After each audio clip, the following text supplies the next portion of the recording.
Hello students, lesson number 7 wave optics के ये part number 5 में आज हम देखने वाले हैं इंटरफेरेंस में देखने वाले हैं constructive interference and destructive interference. Also we see the topic coherent sources of light. Last lecture में हमने देखा था कि what is spherical wave front, plane wave front और reflection at a plane wave front और स्पेरिकल वेव फ्रंट को देखा था। तो आज हम ये न्यू टॉपिक देखने वाले हैं इंटरफेरेंस को। तो चलो स्टार्ट करते हैं। ये इंटरफेरेंस का जो कंसेप्ट है it is based on the principle of superposition of wave, जो हमने लेसन नंबर 6 में देखा था।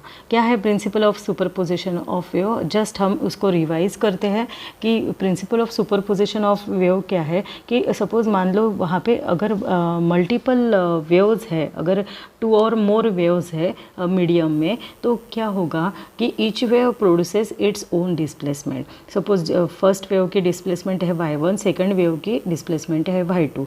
तो अगर बहुत सारी यहाँ पे वेव्स है तो हर एक पे दूसरे के प्रेजेंट होने का कुछ भी असर नहीं रहेगा।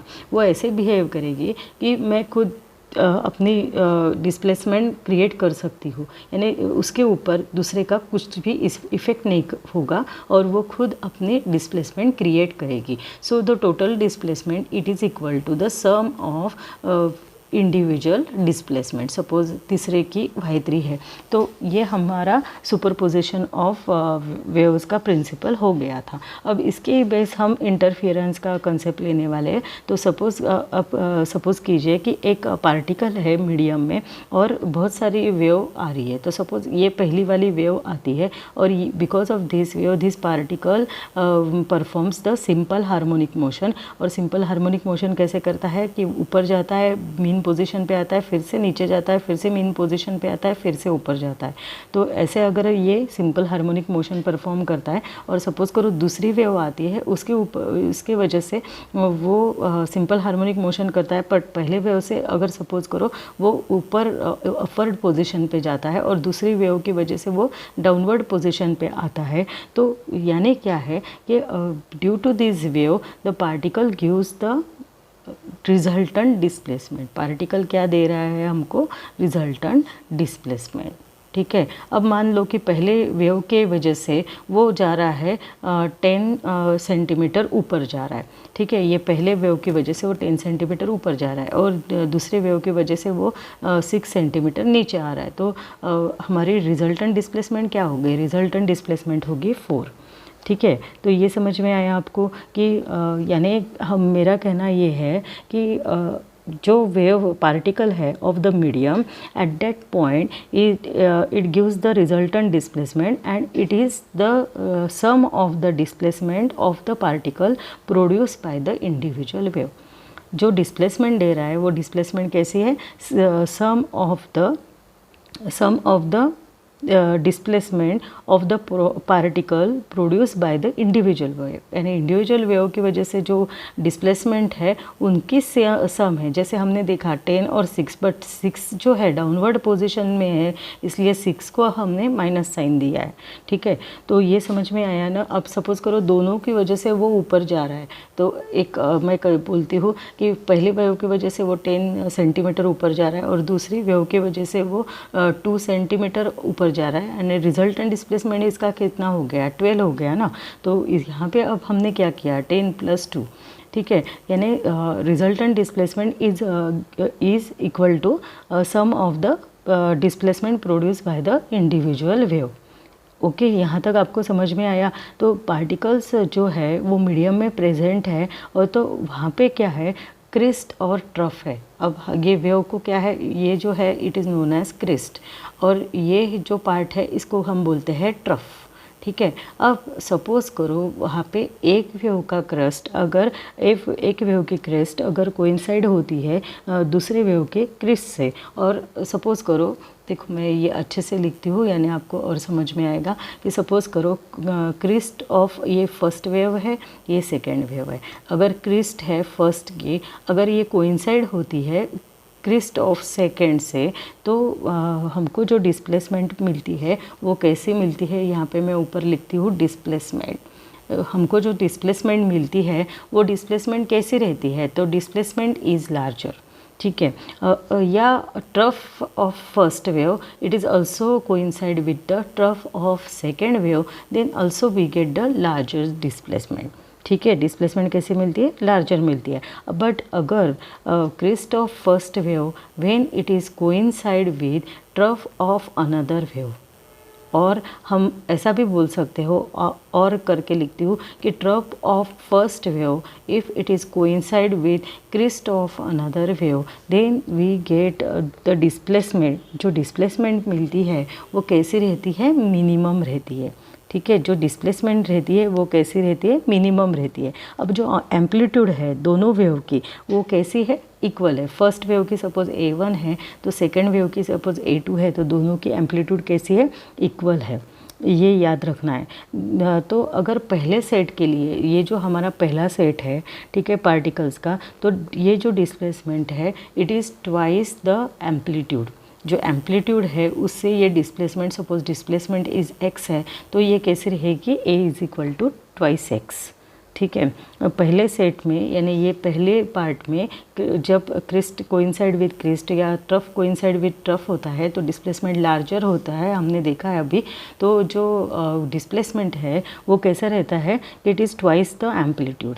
ठीक है, कैसा रहता है, twice the amplitude of the individual wave. And for the second set of particles, यानी ये जो दूसरा सेट है कि जिसमें crest is coincide with trough and trough is coincide with the crest है, इसमें हमने देखा है कि जो डिस्प्लेसमेंट है तो इसमें क्या होता है, तो displacement it is equal to minimum बोला है, that is it is equal to zero रहती है।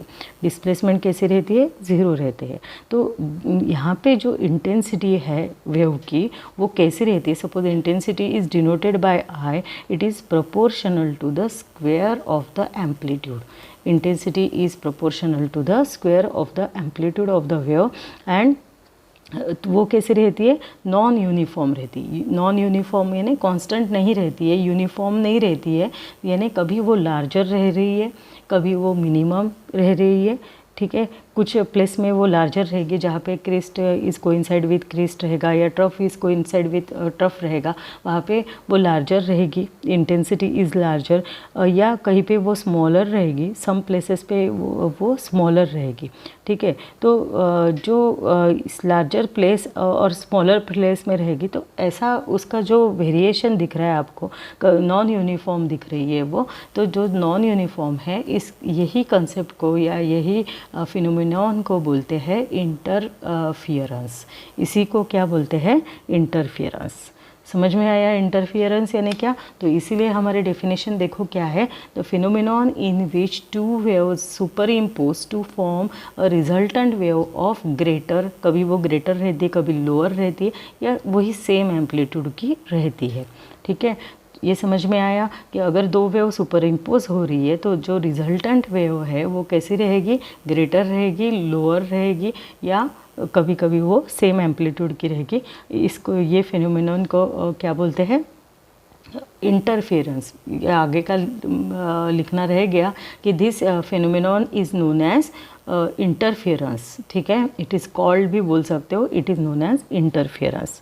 ठीक है, तो इसके लिए अब मैं आपको ये एक डायग्राम बताती हूँ, आपके बुक में ही है वो डायग्राम।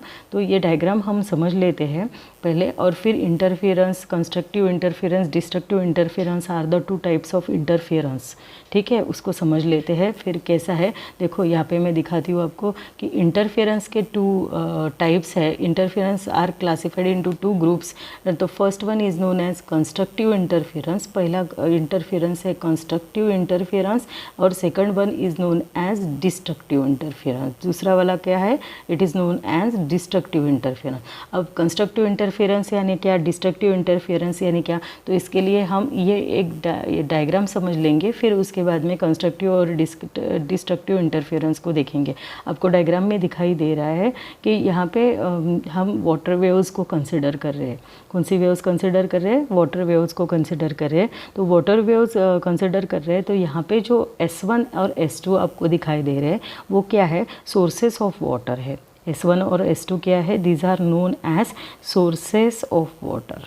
सोर्सेस ऑफ वाटर है ये। ठीक है, वाटर वेव्स है ये, हैविंग द सेम एम्पलीट्यूड, उनकी एम्पलीट्यूड कैसी है, सेम एम्पलीट्यूड में ए लिखती हूँ, सेम एम्पलीट्यूड है, और वेवलेंथ भी कैसी है, सेम वेवलेंथ है, ठीक है, लैम्बडा सेम वेवलेंथ है, सेम एम्पलीट्यूड है, और दोनों भी कैसे है, बोथ आर इन फेज, दोनों कैसे है, बोथ आर इन फेज है, ठीक है, विथ ईच अदर, ओके।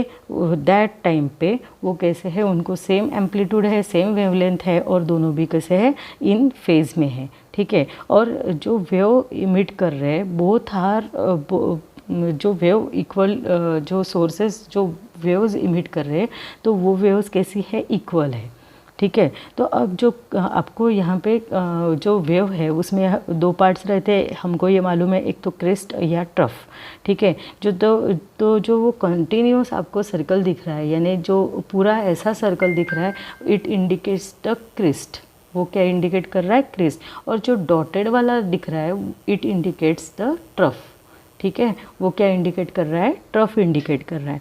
तो द क्रिस्ट जो दिख रहा है वो पूरी कंटिन्यूस लाइन से, यानी ये क्रिस्ट है, और जो डॉटेड वाली है ये क्या है, ये ट्रफ है, ये क्या है, ये क्रिस्ट है, ठीक है। तो हर एक सोर्स एमिट कर रहा है, आपको दिखाई दे रहा है, क्रिस्ट ट्रफ, अल्टरनेट क्रिस्ट और ट्रफ जैसे रहते हैं, तो वैसे ही जो कंटिन्यूस लाइन है इंडिकेट क्रिस्ट, फिर उसके बाद में ट्रफ है, आपको दिखाई दे रहा है, फिर से क्रिस्ट है, फिर ट्रफ है, क्रिस्ट ट्रफ, ऐसे अल्टरनेट क्रिस्ट ट्रफ आपको दिखाई दे रहा है। डैश लाइन वाले जो है, डॉटेड लाइन जो है, डैश लाइंस भी बोल सकते हैं, डैश सर्कल्स जो है वो ट्रफ इंडिकेट कर रहे हैं। तो अगर सपोज करो crest, if the crest is coincide with the crest of another wave, then और we say that when trough of one wave coincide with the trough of another wave, तो जो blue dot आपको दिखाई दे रहे हैं, blue dot मैं ऊपर लिखती हूँ, ब्लू जो डॉट है उसमें सेम वाले मिक्स हो रहे हैं, ठीक है, सेम मिक्स हो रहा है, यानी ट्रफ पे मिक्स हो रहा है, या जो क्रिस्ट पे मिक्स हो रहा है। देखो ऊपर से देखेंगे हम, यहाँ पे मैं रेड पेन यूज़ कर रही हूँ, देखो आपको दिखाई देगा, यानी जो क्रिस्ट है वो ब्लू डॉट की तरफ देखो, ये ब्लू डॉट है, यहाँ पे जो ये लाइन है ये क्रिस्ट की लाइन है, ये क्रिस्ट कोइंसाइड हो रही है दूसरे सोर्स से निकले हुए क्रिस्ट से, इसीलिए यहाँ पे जो डॉट है वो कैसा दिख रहा है, आपको ब्लू दिख रहा है, ठीक है। समझ में आया, मैं आपको यहाँ पे समझाती हूँ। देखो कि सपोज़ ये पहला सोर्स है, ये दूसरा सोर्स है, ठीक है, this is S1, this is S2, दे अब S1 से वेव्स अब निकल रही है, तो सपोज़ पहले की जो वेव है तो फर्स्ट यहाँ पे क्रिस्ट निकल रही है, ओके, यहाँ पे भी क्रिस्ट है, और दूसरा है ट्रफ, और यहाँ पे भी दूसरा है ट्रफ।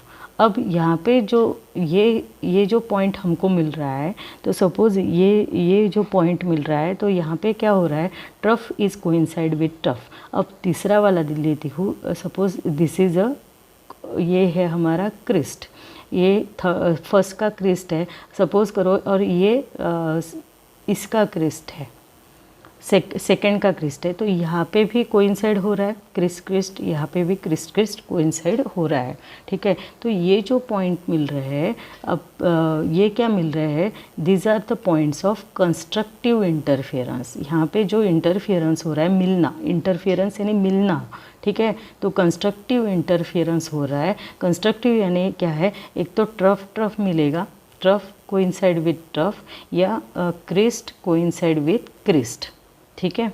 तो यहाँ पे जो ब्लू डॉट आपको जो डायग्राम में दिखाई दे रहे, वहाँ पे सेम टाइप वाले मिक्स हो रहे हैं, बट जो वहाँ पे जो रेड डॉट आपको मिल रहा है, दिख रहा है ना रेड डॉट, अब सपोज़ करो ये यहाँ पे मैं ले रही हूँ, ये ऊपर मैंने जो सर्कल किया है वहाँ पे आपको दिखाई देगा एक डैश और एक डॉट, ऐसी लाइन कोइंसाइड हो रही है, यानी trough is coincide with the crest, ठीक है। तो यहाँ पे जो रेड वाली डॉट आपको दिख रही है, तो यहाँ पे क्या हो रहा है, दो अलग अलग टाइप के कोइंसाइड हो रहे हैं। देखो दोनों, एक डैश लाइन है और एक कंटिन्यूस लाइन अब मिल रही है। तो जहाँ पे रेड डॉट है, ये रेड डॉट देखो, ठीक है। ये भी रेड डॉट देखो वहाँ पे, यानी trough is coincide with crest या crest is coincide with trough, ऐसा दिखाई दे रहा है आपको। और जो ब्लू डॉट है, ये ब्लू डॉट देखो, ये वाला जिसमें राइट किया मैंने, वहाँ पे दोनों के क्रिस्ट मिल रहे हैं। तो ब्लू जहाँ पे है, यहाँ पे दोनों सेम वाले हैं, यानी crest is coincide with crest या ट्रफ इज़ कोइंसाइड। देखो मैं यहाँ पे लिखती हूँ, जो ब्लू डॉट दिखाई दे रहा है वहाँ पे मिलना कैसा हो रहा है, क्रिस्ट प्लस क्रिस्ट है या ट्रफ प्लस ट्रफ है। ठीक है। तो यहाँ पे क्या हो रहा है, जब सेम हो रहा है तो it is known as constructive interference. जो इंटरफेरेंस जो मिलना हो रहा है तो it is known as constructive interference. और जो रेड डॉट है उनके यहाँ आपको दिखेगा कि एक ट्रफ है और एक क्रिस्ट है, या एक क्रिस्ट है प्लस एक ट्रफ है। तो वहाँ पे जो इंटरफेरेंस हो रहा है it is known as destructive. दो अलग अलग मिल रहे हैं तो it is known as destructive. ठीक है। तो यानी एक पॉइंट जो है displacement is maximum at this point, यानी पहले ब्लू पॉइंट के लिए, ब्लू के लिए यानी कंस्ट्रक्टिव इंटरफेरेंस जहाँ पे होता है वहाँ पे डिस्प्लेसमेंट कैसी रहती है। ठीक है। ब्लू यानी कंस्ट्रक्टिव इंटरफेरेंस होता है। ठीक है। ब्लू यानी कंस्ट्रक्टिव, वहाँ पे डिस्प्लेसमेंट की वैल्यू कैसी रहती है, डिस्प्लेसमेंट रहती है maximum and it is twice that for each wave. Double रहती है, ट्वाइस रहती है। ठीक है। वो कैसे रहती है, twice the amplitude. Displacement is the twice the amplitude. और जहाँ पे रेड डॉट है वहाँ पे क्या तैयार हो रहा है, डिस्ट्रक्टिव इंटरफेरेंस हो रहा है। डिस्ट्रक्टिव इंटरफेरेंस हो रहा है तो यहाँ पे जो डिस्प्लेसमेंट है it is equal to zero होती है। और ये जो है ज़ीरो डिस्प्लेसमेंट होती है तो डिस्प्लेसमेंट मिनिमम होती है। मैं पहले लिखूँगी मिनिमम है, that is it is equal to zero. और यहाँ पे ऊपर ब्लू के लिए ट्वाइस होती है। ठीक है। कंस्ट्रक्टिव डिस्ट्रक्टिव समझ में आया। फिर तो यहाँ पे हम पढ़ेंगे इसको। पहले देखो कंसिडर, ये मैं सब क्लियर कर देती हूँ। कंसिडर फर्स्ट पॉइंट को पढ़ते हैं। Consider the interference in water waves as shown in figure. ये वाटर वेव्स के इंटरफेरेंस आपको दिखाई दे रहा है। S1 and S2 are the sources of water waves. S1 और S2 क्या है, सोर्सेस ऑफ वाटर वेव्स है। ठीक है। ऑफ द सेम वेवलेंथ, उनकी वेवलेंथ कैसी है, सेम है। ठीक है। और amplitude same wavelength and amplitude, amplitude भी कैसी है, सेम ही है। ठीक है। And both are in phase, एक ही फेज में है with each other. The crest are shown by continuous circle. जो कंटिन्यूस सर्कल दिखाई दे रहा है वो क्या है, it is known as crest. Okay. And जो trough are shown by the dash circle, जो डॉटेड लाइन या डैश सर्कल आपको दिखाई दे रहा है वो क्या है, ट्रफ है। यहाँ तक क्लियर हो गया आपका। ठीक है। तो नेक्स्ट इसमें देखते हैं फोर्थ वाला point, the point where the crest of one wave coincident with the trough of another are shown by red dot. देखो crest of one wave, crest of ये पहला रेड डॉट की तरफ देखो, crest of one wave coincide with the trough of another wave. ठीक है। ऐसा coincide हो रहा है, it is shown by red dot. At this point the displacement is zero. यहाँ पे डिस्प्लेसमेंट कैसे रहती है, ज़ीरो रहती है। These are the points of destructive interference. उसको क्या बोलते हैं, डिस्ट्रक्टिव इंटरफेरेंस बोला जाता है। ठीक है। Thus along the some straight lines radially diverging from the mid point of S1 and S2। इसका मतलब क्या है ये आपको बताना रह गया। देखो यहाँ पे जो डायग्राम है आपको दिखाई दे रहे हैं, सब ब्लू डॉट जो है वो कैसे है, देखो एक लाइन में उसको मिलाया है और वो कैसे जा रहा है कि वो सब कनेक्ट हो गए हैं। ठीक है। और दिस लाइंस जो है वो कनेक्ट करके वो कैसे हो गई है, it is radially diverging from the mid point of S1 and S2। ये S1 है, ये S2 है, इनका ये मिड पॉइंट है। यहाँ से वो क्या हो रही है, डाइवर्ज हो रही है। यहाँ पे सब रेड डॉट को मिलाकर डिस्ट्रक्टिव इंटरफेरेंस लिखा है, वहाँ एक साइड लेफ्ट साइड में सभी ब्लू डॉट को मिला के कंस्ट्रक्टिव इंटरफेरेंस को लिखा हुआ है। ठीक है। तो यही फोर्थ हमारा सिक्स्थ पॉइंट था। 7 पॉइंट को पढ़ते हैं। There is constructive interference along the radial lines connecting to the blue dots and destructive along the radial lines connecting the red interference नहीं, रेड डॉट्स चाहिए था। रेड डॉट्स को connect जहाँ पे कर रहे हैं वहाँ पे डिस्ट्रक्टिव इंटरफेरेंस हो रहा है, और ब्लू डॉट जहाँ पे है वहाँ पे कंस्ट्रक्टिव इंटरफेरेंस हो रहा है। देखो ये दिख ही रहा है आपको डायग्राम में, जहाँ पे ब्लू है वहाँ पे कंस्ट्रक्टिव है, जहाँ पे रेड है वहाँ पे डिस्ट्रक्टिव है। ठीक है, समझ में आया? तो ये थ्योरी हो गई। अब हम देखते हैं, उल्टा जाते हैं कंस्ट्रक्टिव इंटरफेरेंस की डेफिनेशन। ठीक है, क्या है कंस्ट्रक्टिव इंटरफेरेंस की डेफिनेशन?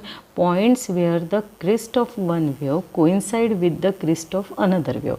एक वेव का क्रिस्ट प्लस सेकेंड वेव का क्रिस्ट और एक वेव का ट्रफ प्लस सेकेंड वेव का ट्रफ अगर कोइंसाइड होता है with the trough of another wave are the points with maximum displacement. तब डिस्प्लेसमेंट कैसी रहती है? डिस्प्लेसमेंट रहती है maximum, and at this point displacement is twice that for each wave. Displacement कैसी रहती है? ट्वाइस रहती है। ठीक है, these are the points of constructive interference. वो जो ब्लू वाले पॉइंट्स है ये क्या बोले जाते हैं? These are the points of constructive interference. ठीक है, समझ में आया? फिर कंस्ट्रक्टिव इंटरफेरेंस यानी क्या? Crest of one wave coincide with the crest of another wave, और trough of one wave coincide with the trough of another wave. और डिस्प्लेसमेंट कैसी रहती है? मैक्सिमम रहती है। It is twice for each wave, twice रहती है, amplitude से ट्वाइस रहती है। ठीक है, तो डिस्प्लेसमेंट। और ये जो पॉइंट्स है उनको क्या कहा जाता है? They are known as constructive interference. ठीक है, अब डिस्ट्रक्टिव को देखेंगे। जो पॉइंट्स है, अब ये आपको इजी जाएगा, जैसे हमने पहले समझ लिया है, इसलिए ये डेफिनेशन आपको अभी इजी जाएगी। Points where the crest of one wave, अब क्रिस्ट पहले का crest is coincident with the trough of, top नहीं, यहाँ पे ट्रफ चाहिए था, वो क्या हो जाता है कि टाइप करते समय कीबोर्ड सेंसिटिव अगर है तो ऐसा चेंज कर देता है, ट्रफ ऑफ अनदर वेव। देखो यहाँ पे भी वेव चाहिए था, trough of another wave and with the zero displacement. Displacement कैसी रहती है?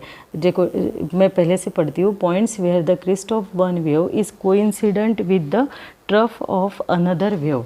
ठीक है, another wave the points with zero displacement, we get the points with zero displacement and these are the points known as destructive interference. ठीक है, crest of one wave is coincide with the trough of second wave. The displacement कैसी रहती है? It is equal to zero and this points are known as destructive interference.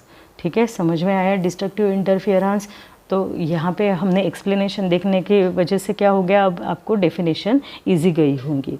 ठीक है, तो interference ये हमने जो ऑब्ज़र्व किया है वो वाटर वेव्स में या साउंड वेव्स में हमने ऑब्ज़र्व किया है, but firstly it is observe in the light waves. पहले इसको लाइट वेव्स में ऑब्ज़र्व किया है। देखो मैं यहाँ पे लिखती हूँ, एक मिनट।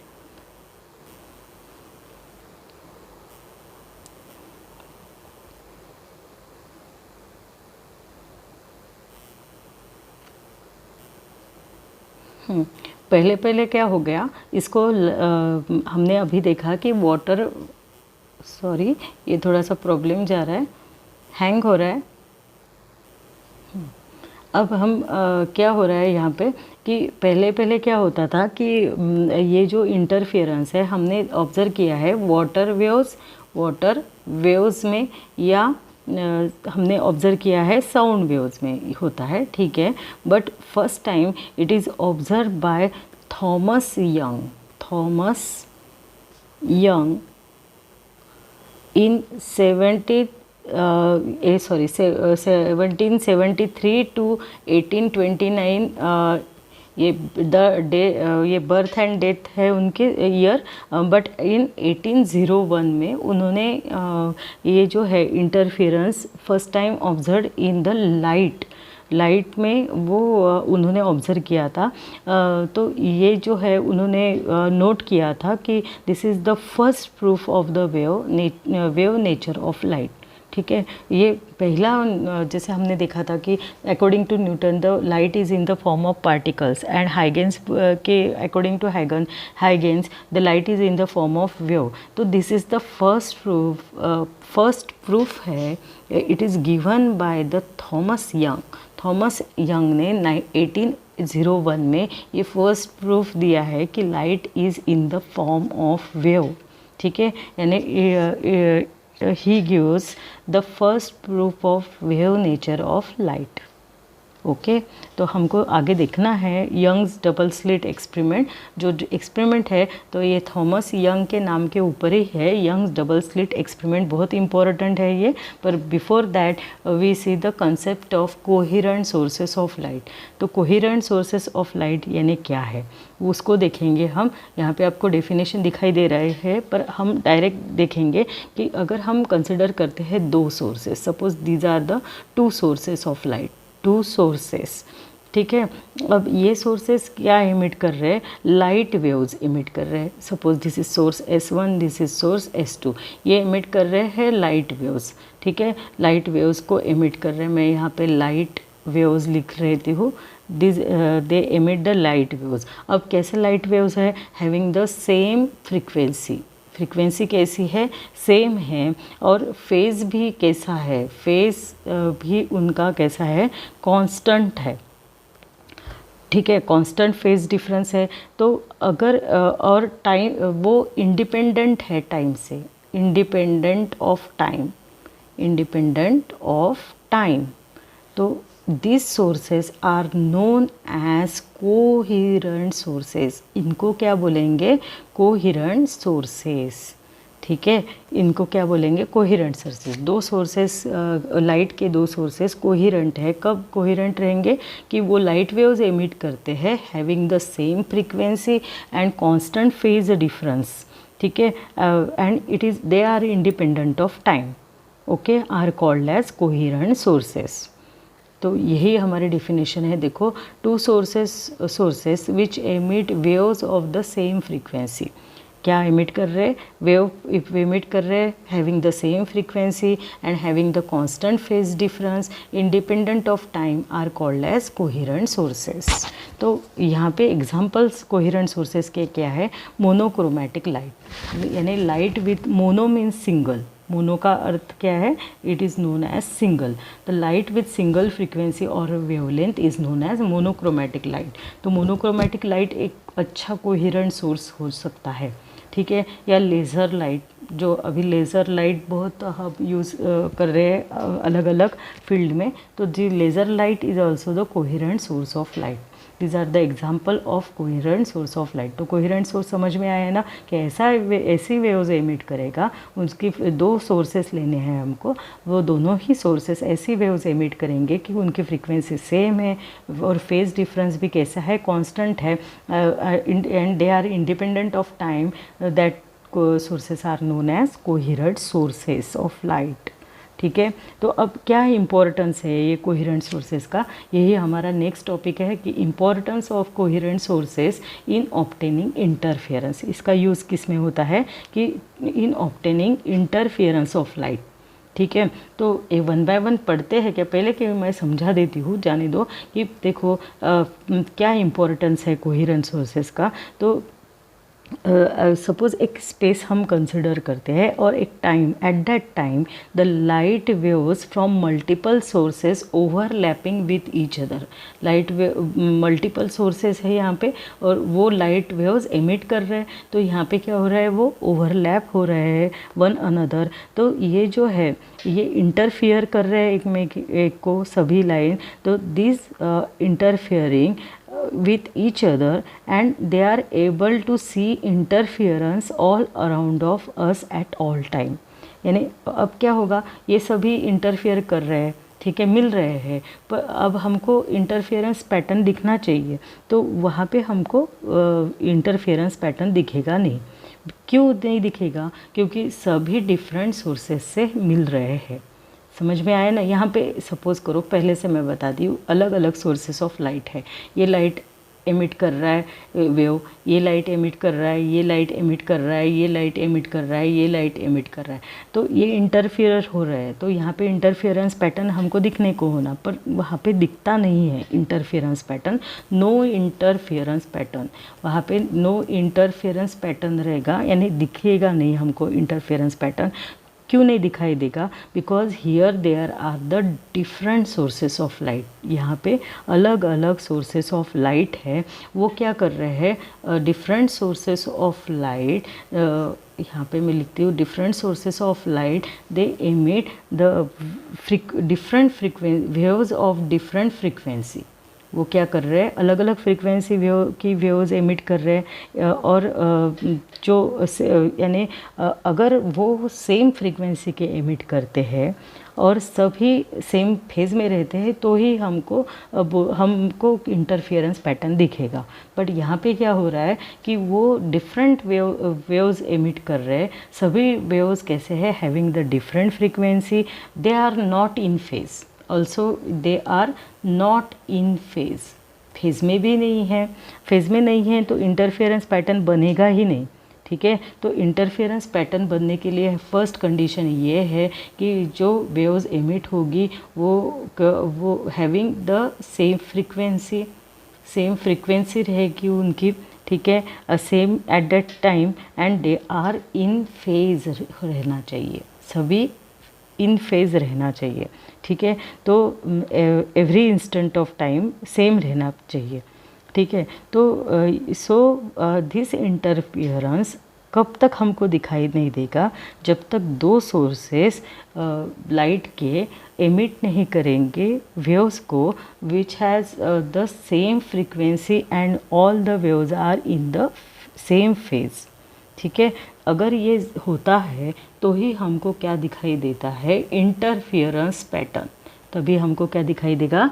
इंटरफियरेंस पैटर्न दिखाई देगा, ठीक है। तो यही है इम्पोर्टेंस। क्या है फिर कोहेरेंट सोर्सेस का इम्पोर्टेंस? कि वो अपने को इंटरफियरेंस पैटर्न देता है। और कोहेरेंट सोर्स कब बोला जाता है? जब सेम फ्रीक्वेंसी है, all the waves emitted by that sources are in phase है, तो वो सोर्सेस को हम कहते हैं कोहेरेंट सोर्सेस, ठीक है। तो यही हम पढ़ते हैं अभी। देखो फर्स्ट नंबर का point, at any given point in space at every instant of time there are light waves from multiple sources. बहुत सारे मल्टीपल सोर्सेस है, वहाँ से लाइट वेव्स एमिट हो रही है, and they overlapping one another, this must be interfering but no interference pattern is seen. वो interfere कर रही है पर इंटरफियरेंस पैटर्न हमको नहीं दिखाई दे रहा है, ठीक है। This is because different sources emit waves of different frequencies and different phase. अलग अलग सोर्सेस एमिट कर रहे हैं अलग अलग फ्रीक्वेंसी के वेव को, और उनका फेज भी कैसा है? अलग अलग है, ठीक है। Thus the interference pattern changes every instant of time and no pattern is sustain over a significant length of time to be seen. यानी बहुत देर हो गई है फिर भी हमको बहुत टाइम तक सिग्निफिकेंट लेंथ का इंटरफियरेंस पैटर्न मिलेगा ही नहीं, ओके। फोर्थ पॉइंट को पढ़ते हैं, for interference to be seen over sustain period. बहुत देर बाद अगर इंटरफेरेंस पैटर्न हमको मिलता है तब दो सोर्सेस कैसे होते हैं वो देखेंगे। To sources of light which emit waves of same frequency, तब फ्रीक्वेंसी कैसी होंगी? सेम रहेगी। यानी दो सोर्स कैसे एमिट करेंगे वेव्स ऑफ, जो इंटरफेरेंस पैटर्न दिखाई देगा तो वो उसमें फ्रीक्वेंसी कैसी रहेगी? सेम फ्रीक्वेंसी रहेगी, ठीक है। और दे कैसे रहेंगे? इन फेज रहेंगे, ठीक है। Constant phase difference between they, देखो constant phase difference between they, that is we need coherent sources of light. यानी इंटरफियरेंस पैटर्न अगर हमको मिलना चाहिए ऐसे आपको अगर लगता है तो टू सोर्सेस मस्ट बी कैसे चाहिए? दो सोर्सेस वो चाहिए कोहेरेंट। वो दो सोर्सेस कैसे चाहिए? कोहेरेंट चाहिए, तो ही हमको इंटरफियरेंस पैटर्न मिलेगा, ठीक है। इंटरफियरेंस यानी लार्जर इंटेंसिटी, मैक्सिमम इंटेंसिटी यानी मैक्सिमम डिस्टेंस वाला, ठीक है। मैक्सिमम इंटेंसिटी वाला पैटर्न यानी मैक्सिमम लाइट हमको मिलेगा, ठीक है। अगर दो सोर्सेस ऑफ लाइट अगर कोहिरेंट यानी they emit the waves of same frequency है और all the waves are in phase है, तो ही हमको इंटरफेरेंस पैटर्न मिलेगा। इंटरफेरेंस पैटर्न यानी इंटेंसिटी इज़ मैक्सिमम, ठीक है, लार्ज। ओके, तो समझ में आया। This is the importance of interference coherent sources. यही हमारा इम्पोर्टेंस है कोहिरेंट सोर्सेज का। तो ये आ सकता है question, what is the importance, why coherent sources are necessary, तो to obtaining the interference pattern, या इंटरफेरेंस के लिए इम्पोर्टेंट है, तो how it can be important, तो आप ये सब लिख सकते हो।